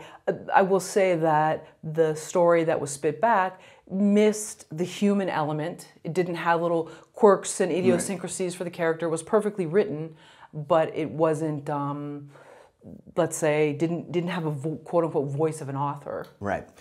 Okay, so what I think about it is I think that it will absolutely get to a place where it could be used to replace writers. I think that's absolutely true. I think it's because screenwriting, right now especially, is structure-based. There is a paint-by-numbers scenario that 80% of films adhere to, and if you can have that structure, and you can have the hero's journey and the familiar themes that we've been using basically since, you know, Socrates or whatever, then there will be a way for AI to figure out enough human foibles in order to make it work. That terrifies me. I don't want that, and I feel like that's one of the reasons why the Writers Guild is striking right now. I think that is an incredibly good reason to strike, and I feel like there's a lot of legitimate rules that can be put into place to, you know, ebb that growth, because I don't think we need it. I think it should be reserved for things to play with on the internet of like, what if I ask it these questions? Let's see what it comes back with. But that's just my opinion. I feel like tricking us into believing that artificial intelligence is human is really just about finding the right balance of weirdness and neuroses, because people are weird, you know, but it won't have the dramatic, important human experience that, you know, I feel like drama demands, but it may be able to fool us into thinking that that's what it is. But that's, you talk about people being weird, so that weirdness in a character that's in a TV writer's room, and you have writers fleshing out, why would this person do this? Let's have this happen. Is AI really, do you think, at a stage where it could become that weird? Or is that only something that comes from being human? I mean, I'd like to say that it's just something that comes from being human. I'd like to say that. I'd like to believe that. You know, what I worry about is, you know, I mean, look, I think it was last week that a bunch of the head people, scientists about AI, you know, wrote this letter saying that it's a major threat to humanity. And if they feel that, right, if they're so concerned with AI being a threat to, an existential threat to humanity, how much of a shorter trip is it to them being able to write a good sitcom? I don't know. I don't like it. I don't like the idea of it being able to put people out of work. I'd like to believe that no computer could ever do the work that I and my colleagues do. But that being said, I think that's one of the reasons that it's so dangerous is how much of what we write affects people, how much of what we write changes what people think or convinces them to, you know, do this or not do this. Or, you know, I always think about when I was a kid, I grew up in the South, you know, and I knew not to be racist because of different strokes. I was probably 6, you know, when I'm watching the show, and there was a bad kid, and he was the racist kid, and I'm like, okay, that's the bad guy. I'm not going to be the bad guy, despite, you know, whatever hate I might have been surrounded by, you know, extended family or school or whatever. That taught me something, and I don't like the idea of an AI-generated thing deciding what lessons humanity should be learning. Does that make sense? It does.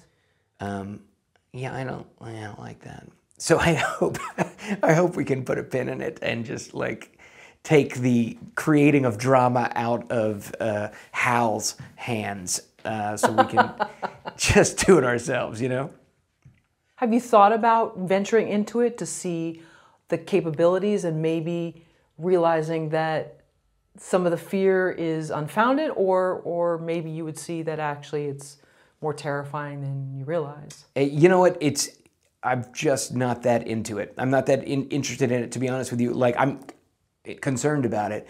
But like I said, this thing of all the scientists signing that letter, that's concerning for me. Like, I don't want to play with it. I don't want it to know where, you know, I don't know what AI and GPS and cookies and, you know, all these things combined. I don't need artificial intelligence knowing where I live and what my social security number is. But I don't know. It's mostly just that I don't understand it and I fear it. So I'll wait until, you know, somebody more savvy than I am says, hey, you know what this is great for? This. And as long as it's not getting away without having to do my homework, I'll probably get on board at that point. Do you edit your own films? No, I don't. But I'm always right there. I tend to sit like annoyingly close to my editor and then second guess at every single step. No, I very much enjoy the editing process and working with great editors who are intuitive and talented. And I've been lucky that every editor I've worked with has made me better at what I do. So. Okay, you said intuitive. So what if there was an AI program that was almost as intuitive as a live body, who had years of experience? And I believe that I mean, if that's not here, then it's soon to be here, you know, that makes sense.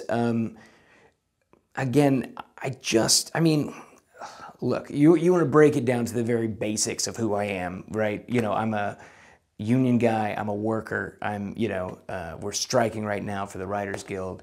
The last thing I'm interested in doing is taking work away from one of my crew members, who I would always say, you know, the editor is one of the key components of making a great film. So I don't love it, you know, but I also know that we're cutting corners now in technology that we couldn't do before. We were talking about the digital cameras. You know, we had a zoom lens on this film, which is the first time that I not had a giant box of prime lenses. You know, this one, he would just zoom the lens. It was like, all right. And so we got that for a lot less than it would take to get the primo lenses, right? Okay, so what's the difference between me cutting that corner and me cutting the corner with maybe I only bring on an editor at the end of the process instead of the beginning? I don't know. It just makes me uneasy. I like having a person that I can bounce off of and we can talk. And at the end of the day, it kind of comes back to me of like, it's not just the movie, right? Making the movie is the experience and the process and the human beings who put their fingerprint on every little section of the movie. And so when this film is finished, it won't just be a Blayne Weaver picture. It'll be, Blayne and Dave and Jeremy and, Mike and all these guys who put this movie together and made it. It's ours, right? Because we each weighed in and fought our fights and compromised when it was time to compromise, but we made this thing together, and it just doesn't sound fun to me. How do you generate work for yourself? Yeah. Well, I mean, that's the big question, isn't it? Right? Like we're always scrambling, always hustling, trying to get stuff going. Like if I'm not writing something for someone else, then I'm usually trying to write a spec, that I could hopefully sell or get set up somewhere. I have a couple of companies that I'll sometimes just be like, what do you want? What are you looking for? And then I'll see if I can create a need, for my skill. It's like, okay, we want a dog movie. I'm like, all right, well, let me come up with a pitch, and I'll pitch them to see if I could write this in a short amount of time for you, and you have it. Wouldn't that be better than not having it, just having some weird idea about a dog movie, right? So I try to look where there's a void, right? Like something that they need and that I can provide. I am a big believer in, I'm not in acting class right now, but I support people being in acting class all the time. I think that's a great way to not necessarily get work, but to make contacts in the business. Everybody hates the idea of networking. It's like, I don't think about it like that. I'm not going to cocktail parties and walking across the room and introducing myself. Blayne Weaver, writer, director, actor, but it's like being out and being in people's face and being like, oh, who's great at this is Weave, and I just saw him the other night at this thing. So I think being social in this world is important. Going to see theater is important. Like supporting your, like, for instance, I have this amazing cast for this movie, Miss Valentine, and Mary Lou Henner is in it, and she's doing a play in LA, so I'm going to go see that. And the other actress has an idea for a movie, so we're going to collaborate on that. And that's it. It's all about surrounding yourself by people that are doing the thing that you want to do and seeing if there's anything you guys can do together, you know? Or being one of the few people that someone thinks of when they think, I need a script, or I need a director, or I need somebody for this part. Oh, you know who would be great? It would be Blayne. You know, and that's who you want to be. You want to be on the, you know, top 10 lists of about 50 people, and then work just seems to come your way. And sometimes it doesn't. But, you know, you can only do what you can do. What is the shotgun approach? The shotgun approach is just doing all of it. You know, if you do all of it, you know, there's this great book by Robert Caro, 3 books actually, about LBJ and LBJ running for Senate and president, you know, but his LBJ's thing was, if he does everything he can, if he does every idea, if he tries in every single way that he can to win an election, then he can't lose. I don't know if that's true. He didn't lose, but like, I think of it like that. I think of, have I done everything that I can to pursue a career in this business? You know, am I prepared? Am I reaching out to the human beings that I need to reach out to? Do I know all of the skills that I need? Like, you know, I write screenplays, but not too long ago I wrote a series outline because I'd never done it before, because that's something that I needed to have in my, you know, toolbox, right? I've acted for a long time, but like I hadn't done Shakespeare, so I went and did a Shakespeare play. You know, it's like doing everything that you can to make yourself better at what you're trying to do, and to do as many things as you can on the spectrum, you know, of making that. Like I love, we've talked already about like directing, producing, writing, acting, being there, understanding what this person's job is, what this person's job is, and then just trying to take, the shotgun approach to me is very much like the Renaissance person approach of like, I just want to work in the arts, and am I doing everything that I can to make that happen? Why do you think most people will never have a career in the film industry? I mean, there are so many people whose literal job it is to stop you from having a career in this industry. There are gatekeepers at every different aspect, at every rung of the ladder. There are people whose position is to stop people from coming in. And that's for several different reasons. You know, it's like our unions, you know, we've got a lot of people in our unions. So we make it difficult to get into the union, because then, you know, we have one more person who doesn't have insurance, but we would like them to have insurance. You know, obviously one of the things that I've come back to several times in this conversation has been about who you know, how you meet people, how you need to hang out and be with people who are doing the business that you want to be doing. That's how so much gets done, right? And those people can only know so many people. And if you just moved to town and you just graduated from theater school, or you just graduated from film school, and you don't know these people, then that's about 90% of the jobs you're not going to get, right? So you have to find, how do I get those 10% of jobs that are available that somebody's not just going to say, this is my guy. I use my guy every time. This is the girl that I hire every single time for this position, right?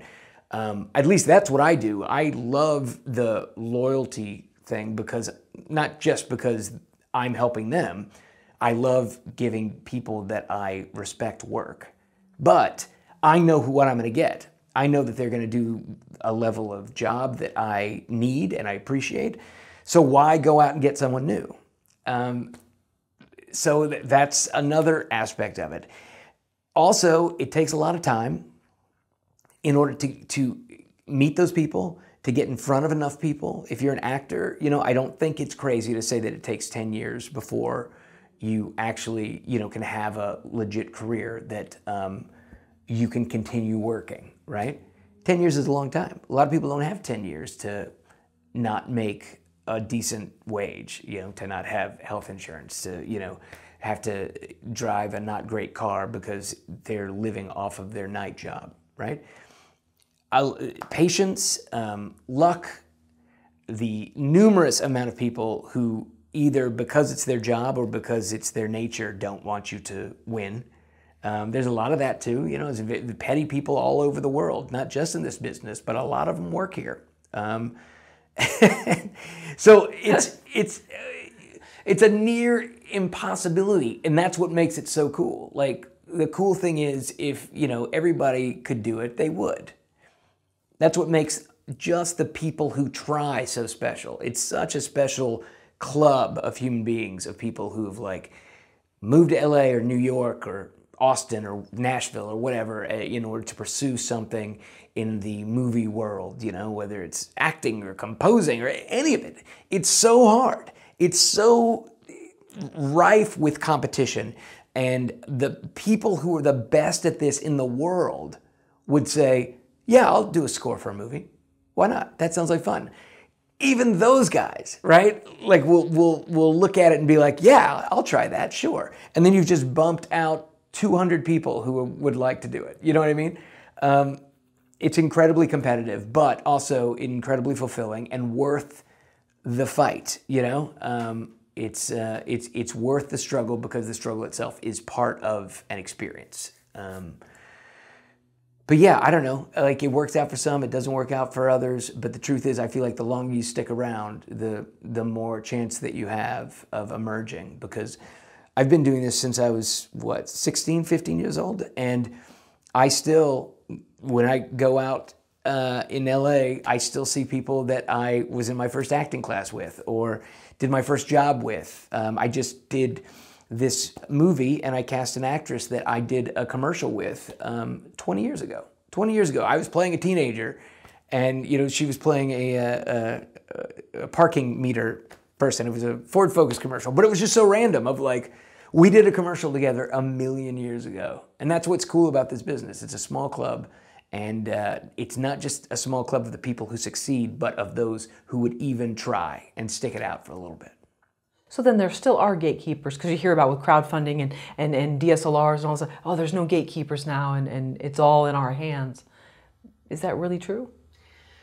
No, I don't think it is. I think that there's, I mean, we can make stuff, right? We have the ability to make stuff, and that's awesome. And that's, you know, the crowdfunding and the, you know, the inexpensive cameras, the phone that I have that takes a better, you know, video than the camera I used for my first movie. You know, like, all these things are absolutely true. But you have gatekeepers in the realm of tastemakers, I guess, or agencies or studios. Basically, you know, there's always, what I always describe it as, is that there's always someone who's got a leather chair, and they have to earn that leather chair, right? And sometimes they're amazing at their job, and sometimes they just tell other people no. And that's why they get their leather chair, because they were able to shut the doors on up-and-coming, you know, people in all aspects of it.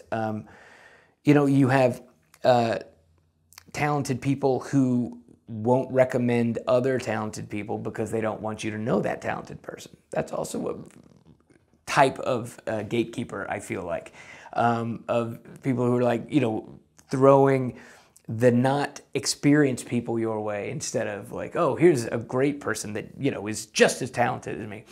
But, you know, and then you have casting directors who are great, and casting associates. I depend on them on every film, but also they want the people that they know. They don't want new people, you know? They want the people that they know, that they've built a relationship with, you know? So they don't need another, you know, mid-40s white guy, you know? They got that, right? They've known this guy for 20 years, and that's who they have here. They want something else, right? There's all kinds, you don't get to any kind of level of import success money without people trying to stop you from getting there. And just because we can make movies doesn't mean that we can get them out into the world. The studio system, the streaming platforms, the, you know, anybody, they want their product to be the best and special. And the only way to make that is it has the stamp of approval, right? This is, you know, if Brad Pitt is going to go and do an indie movie, Brad Pitt is going to finance it and, you know, have the distribution rights and probably put all of his buddies in it, so it's no longer an independent film. Now it has the cast of Ocean's 11 in it, right? But yeah, he wouldn't do my movie. He would take over my movie, right? Because that's where the worth is. Does that make sense? Like, we can go off and make something right now, and it could be the greatest something else that anybody's ever seen. But unless it wins Sundance, Toronto, South by Southwest, Tribeca, you'll never hear from it again. There are other avenues, there are other routes to take, but basically, if those tastemakers, who are also slamming doors in people's face all the time, right? If those tastemakers don't say, all right, you're not going to be seen by anyone. I think that's a good example of the gatekeepers that I'm kind of talking about.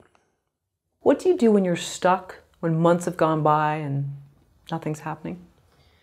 And it happens to everybody. You know, this business is a hills and valleys kind of business. I don't know anybody that's always working. I don't know anybody that's always, you know, getting to be on set. And, you know, I've got a camera op that I just hired for this last movie, and he had been working so much that I didn't even think he'd be available. Right? He's working on giant films back to back to back.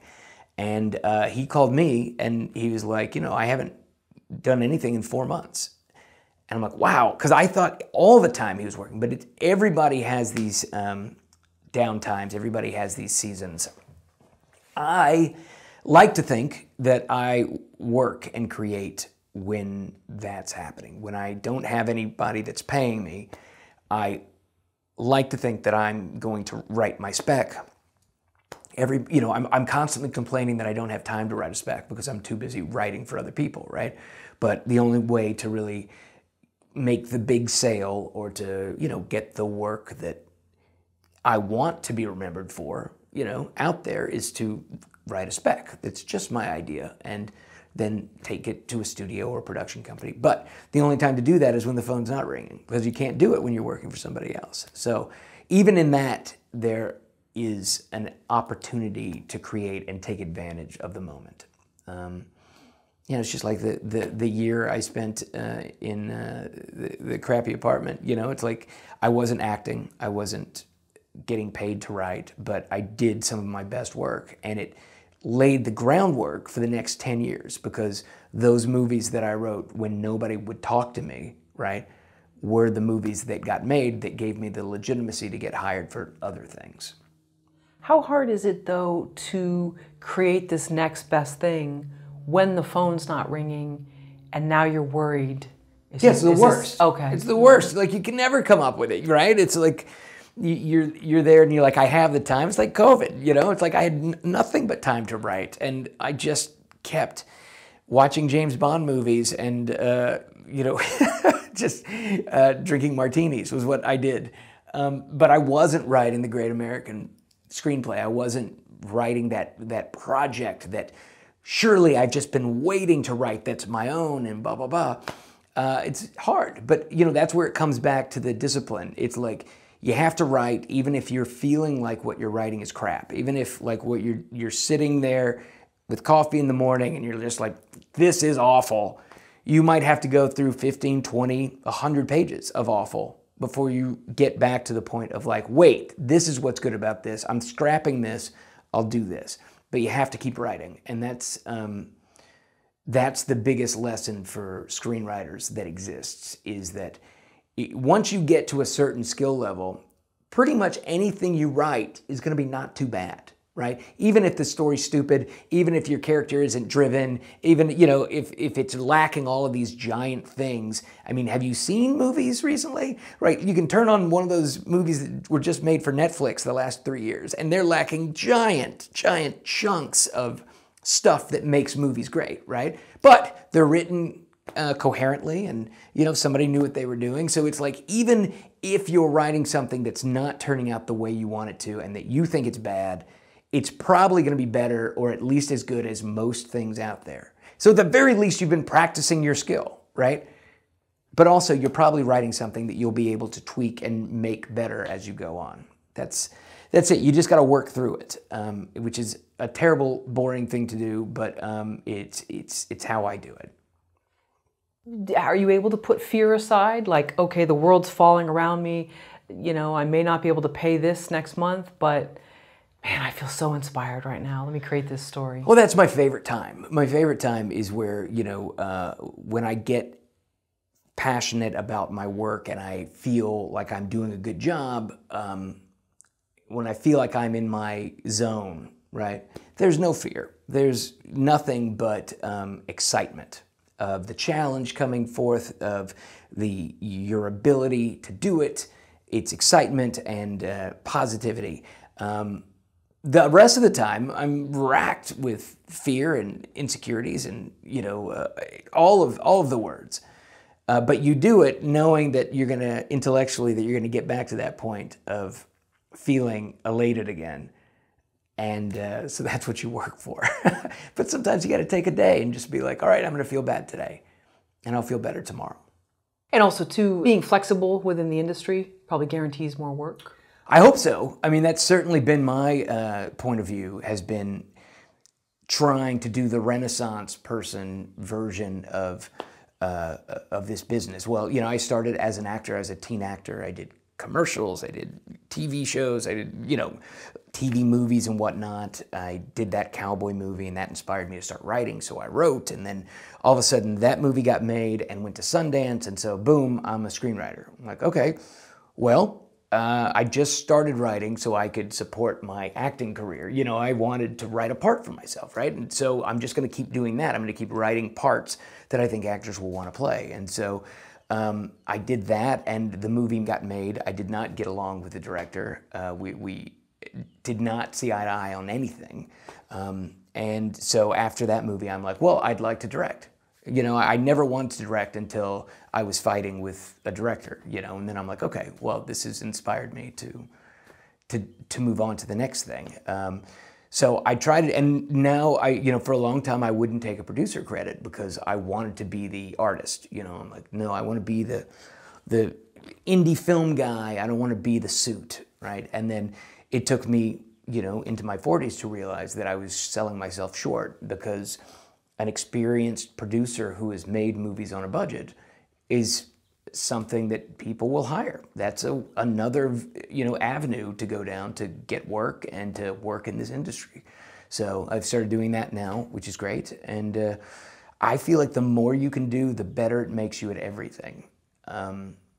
Every movie that I direct, I feel like makes me a better writer, it makes me a better actor, and vice versa, you know? So I think you should do everything you can. I don't know, there's no guaranteed formula, right, of how it works out. Sometimes it works out for somebody that hasn't struggled at all, and sometimes it works out for somebody who's done everything they possibly can, and sometimes it doesn't. So there's no true West when it comes to figuring that out. But I feel like if you're an artist and your goal is to live a fulfilling artistic life, then trying to do as much as you can is the best way towards that. And also the evolution of the suit has changed. Because before, you know, as a Gen Xer, people in corporate roles were just seen as like stuffy, but now entrepreneurs are cool and sexy and wow, yeah, rock star like, you know? Absolutely, and it's like there's I think a respect from the industry, from the money, right, for those non-suit suits, those entrepreneurial producers, creators, or whatever, who are cool, and they're tied in with what's happening and what's now and what's interesting, and they're not all about the bottom line, one would hope.